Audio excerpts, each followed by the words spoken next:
प्रामाणिक समाधान। गुरुवर नमोस्तु। जब मंदिर में हम दर्शन के लिए जाते हैं तब अलग अलग रंग की प्रतिमा के दर्शन करते हैं, तो इसमें कितना पुण्य मिलता है? देखो, प्रतिमा के रंग को नहीं देखना, रंग को देखोगे तो वो लाभ नहीं होगा। अंदर के भगवान के देखो, हमारे मन में कैसे भाव हैं उसके अनुरूप फल मिलता है। समझ गए? प्रतिमा के रंग से प्रतिमा पूजनीय नहीं है, प्रतिमा के गुणों से उसकी पूजा है। गुरुवर नमोस्तु। आधुनिक जमाने के लोग सुबह पूजन आदि धार्मिक क्रियाएं करते हैं और शाम को होटल में खाना व्यसन की क्रियाएं करते हैं, तो हम ऐसे लोगों को कैसे समझाएं? जो लोग गलत काम करते हैं और धर्म करते हैं उनको मैं अच्छा मानता हूँ। ध्यान से सुनना।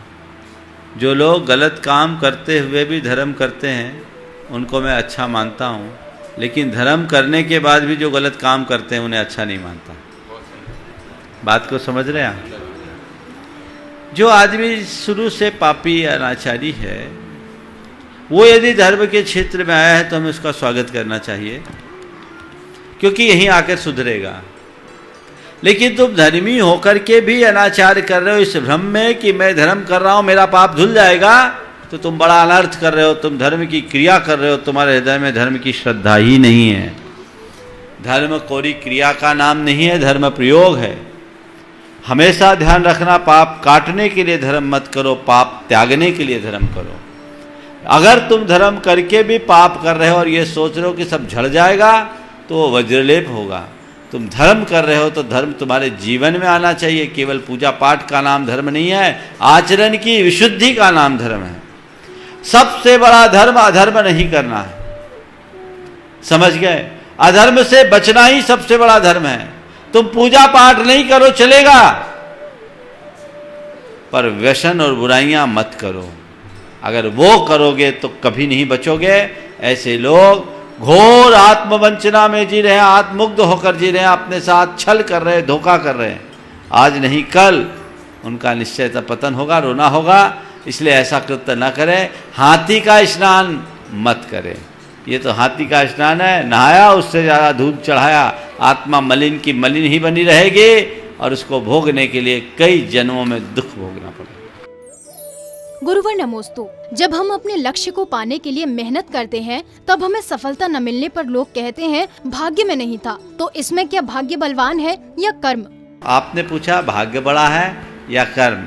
जब हम कोई काम करें तो ये मान करके चले कि जैसा हम करेंगे वही मिलेगा, और पर्याप्त पुरुषार्थ करने के बाद भी परिणाम न मिले तो समझना यही मेरे भाग्य में था। गुरुवर नमोस्तु। धार्मिक संस्था में अनुशासन में कार्य करने वाले अधिकारी का समाज साथ नहीं देती है और अनुशासनहीनता होने पर आत्मग्लानि व अपराध बोध होता है, तो ऐसी स्थिति में उन्हें क्या करना चाहिए? अगर हम कोई दायित्व लेते हैं तो हमारी ये जवाबदेही बनती है कि हम उसका ठीक तरह से निर्वहन करें। समाज में जो भी जिम्मेदार पद पर हैं उनको चाहिए कि वो पद की गरिमानुरूप काम करें। जहाँ तक समाज का और लोगों के व्यवहार का सवाल है, ये सब होता रहता है।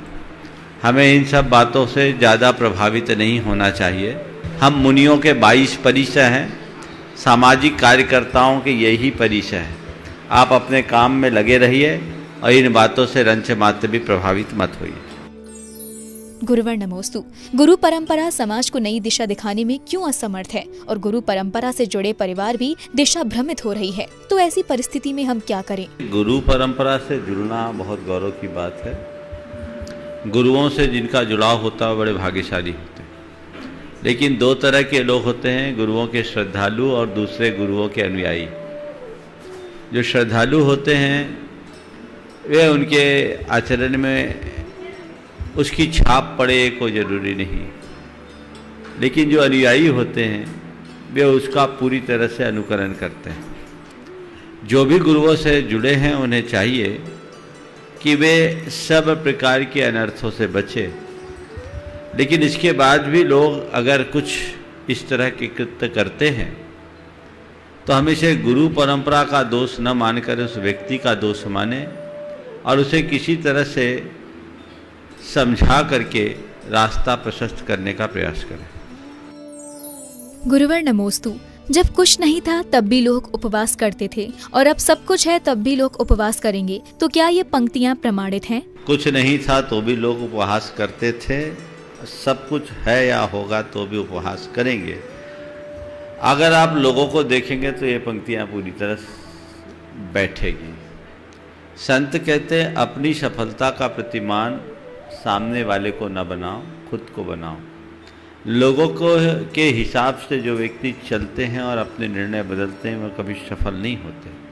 जो अपने निर्णय के अनुरूप चलते हैं और अपने मंजिल को छूते हैं वे ही सफल होते हैं।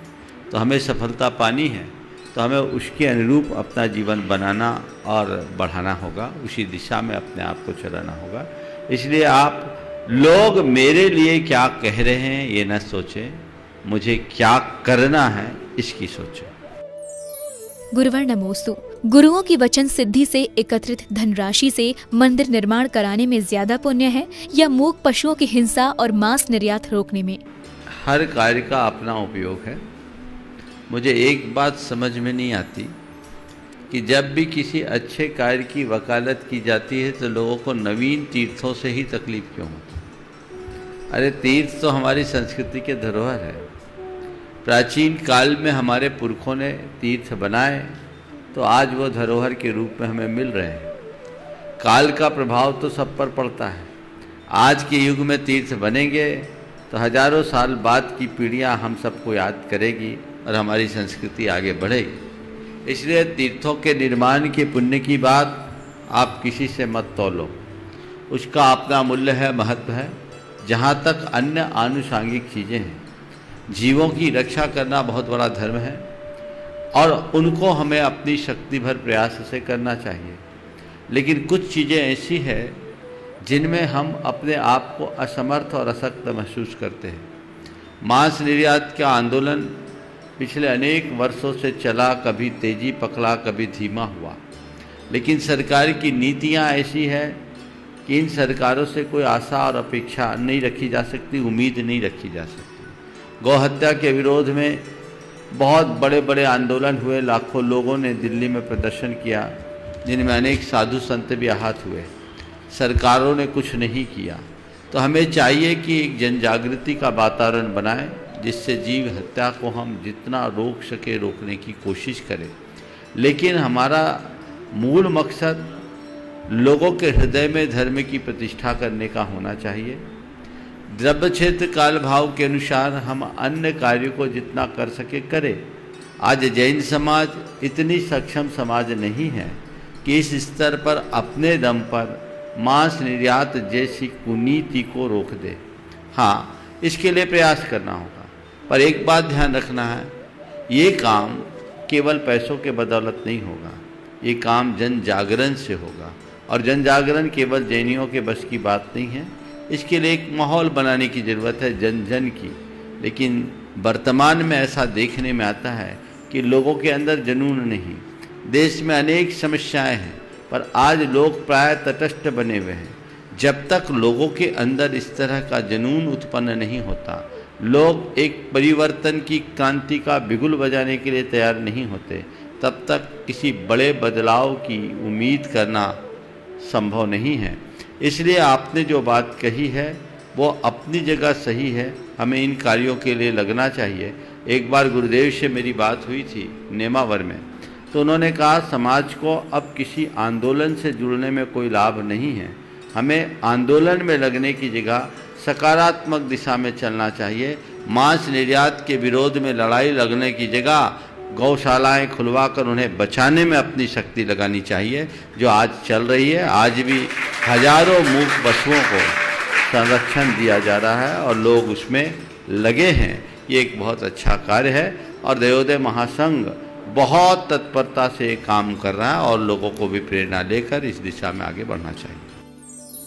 गुरुवर नमोस्तु। जैनेतर ग्रंथों के अनुसार धरती पर पाप मिटाने के लिए एक ही भगवान ने समय समय पर मनुष्य के रूप में अवतार लिया है, तो जैन धर्म के अनुसार यथार्थ क्या है? हर धर्म के अपनी अपनी अवधारणाएं हैं, मान्यताएं हैं, उनका दर्शन। भारत में जो दर्शन है उनमें से मूल रूप से दो है, एक श्रमण परंपरा और दूसरी वैदिक परंपरा। श्रवण परंपरा में आत्मा से परमात्मा बनने की बात की जाती है और वैदिक परंपरा एक ही आत्मा पर विश्वास करती है मूलतः, और आत्मा का परमात्मा में लीन हो जाना मुक्ति मानते हैं। वैदिक परंपरा के अनुसार कुछ मान्यताएं अवधारणाएं हैं जिसमें कहा जाता है यदा यदा ही धर्मस्य ग्लानिर्भवति भारत अभ्युत्थान अधर्मस्य तदात्मानं सृजाम्यहम्। उनके यहाँ अवतारवाद की मान्यता है।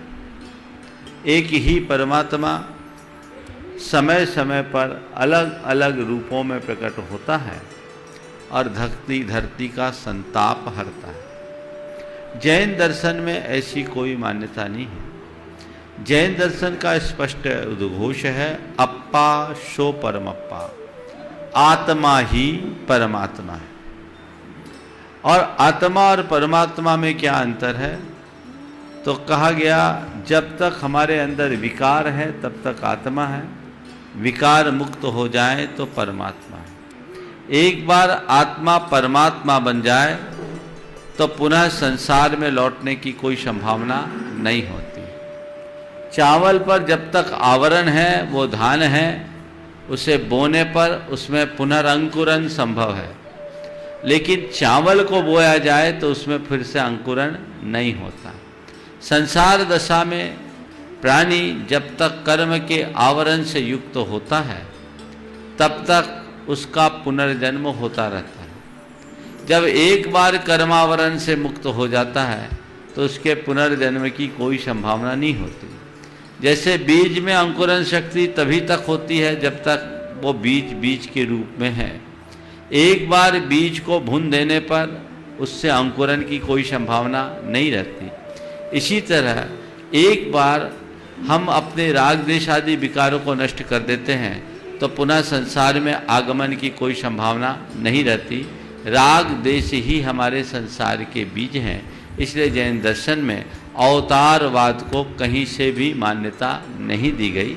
जैन धर्म कहता है अवतार नहीं उत्तार की बात करो, आत्मा से परमात्मा बनो, ऊपर उठने की बात करो। इसलिए जैन धर्म में 24 तीर्थंकर जो हर युग में उत्पन्न होते हैं वे अवतार नहीं हैं, वे हमारी तरह सामान्य मनुष्य हैं जो अपने आत्म पुरुषार्थ के बल पर चेतना का विकास करके उस अवस्था को प्राप्त करते हैं। हर कोई आत्मा में वो शक्ति है जो परमात्मा शक्ति है। इसलिए अलग अलग दर्शनों की मान्यता है। जैन दर्शन स्पष्ट कहता है कि एक बार मुक्त हो जाने के बाद दोबारा आने की कोई संभावना नहीं है।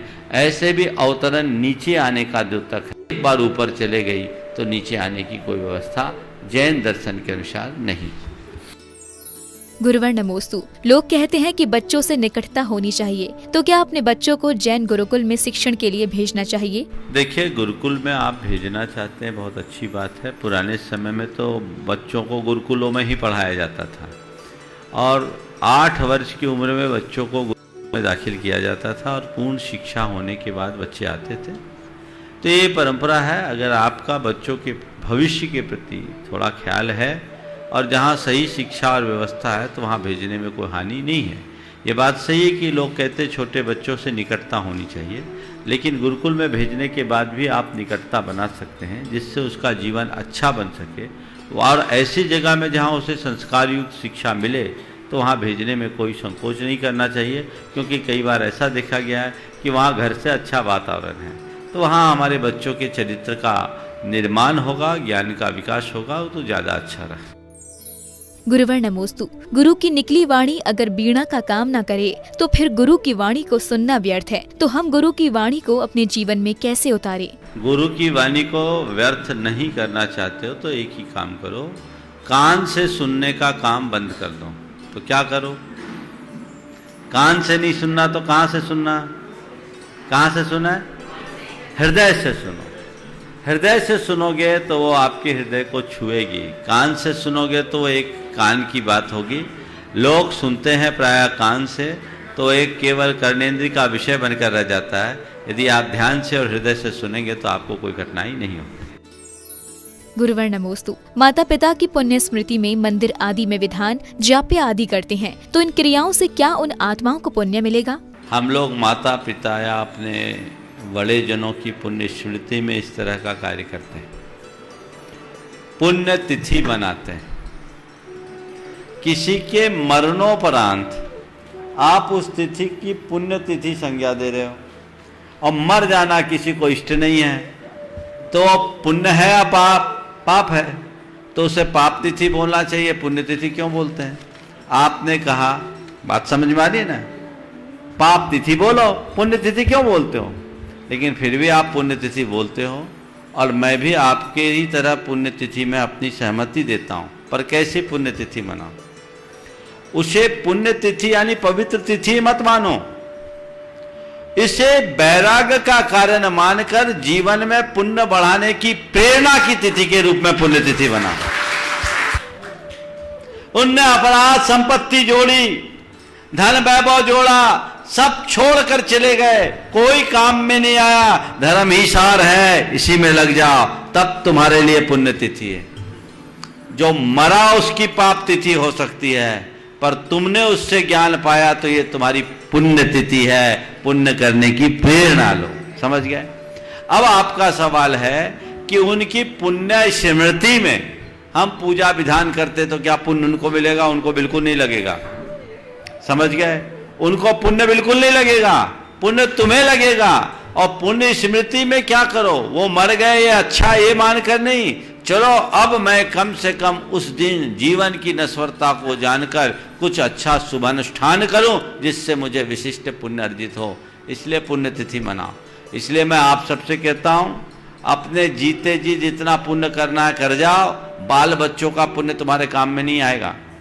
उनको तुम अपनी धन संपत्ति सौंप करके जाओगे, लेकिन वो तुम्हारे काम में नहीं आएगी। इसलिए अपना पुण्य अपने साथ लेकर जाओ, बीच में अटकने भटकने का कोई काम नहीं होना चाहिए।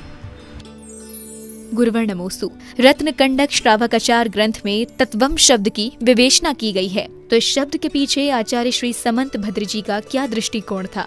तत्वम शब्द, तत्व का अर्थ होता है सारभूत पदार्थ। यहाँ आचार्य समंत भद्र महाराज जी का तत्व से आशय धर्म और धर्म के स्वरूप से है, वस्तु के स्वरूप से है। जो धर्म शास्त्रों में प्रतिपादित वस्तु स्वरूप है, जो मोक्ष मार्ग है, वो यही है, ऐसा ही है। इस प्रकार की अटल श्रद्धा का नाम सम्यक दर्शन है। कहीं लिखा था संयम क्या है? अपना ही युद्ध अपने ही विरुद्ध, तो इस कहावत का क्या आशय है? संयम क्या है? एक युद्ध अपने ही विरुद्ध। ये वाक्य जिनका भी है अपने आप में बहुत अर्थपूर्ण है। वस्तुतः संयम का मतलब है अपनी वृत्तियों को नियंत्रित करना। हमारे जीवन में जो हमारी मन की वृत्तियां हैं, उनके संस्कार जन्म जन्मांतरों से हम पर हावी हो गए, और उनको नियंत्रित करना किसी शत्रु को नियंत्रित करने से भी ज़्यादा खतरनाक है। शत्रु को नियंत्रित करना जो बाहर दिखते हैं वो बड़ा आसान होता है, लेकिन अपने मन की विकारों को नियंत्रित करना बहुत कठिन दिखता है, जिसे हम संयम के बल पर ही कर सकते हैं। जैसे किसी युद्ध में कोई भी व्यक्ति अपने पराक्रम के बल पर नहीं जीतता। कोई भी व्यक्ति युद्ध में अगर युद्ध लड़ता है तो केवल अपने पराक्रम के बल पर युद्ध में विजय नहीं पाता। उसकी युद्ध में विजय तब होती है जब वो अपना सर्वश्रेष्ठ उसमें अर्पित करता है और पूरी तत्परता से युद्ध लड़ता है। इसी तरह हम अपने विकारों को केवल चाह करके दूर नहीं कर सकते। जब तक हम उसमें अपने आप को पूरी तरह खपा न दें, तब तक जीता नहीं जा सकता। संयम वही प्रक्रिया है जिसमें हम अपने आप को मोक्ष मार्ग में आगे बढ़ाते हैं और विकारों से युद्ध लड़कर आगे बढ़ पाते हैं।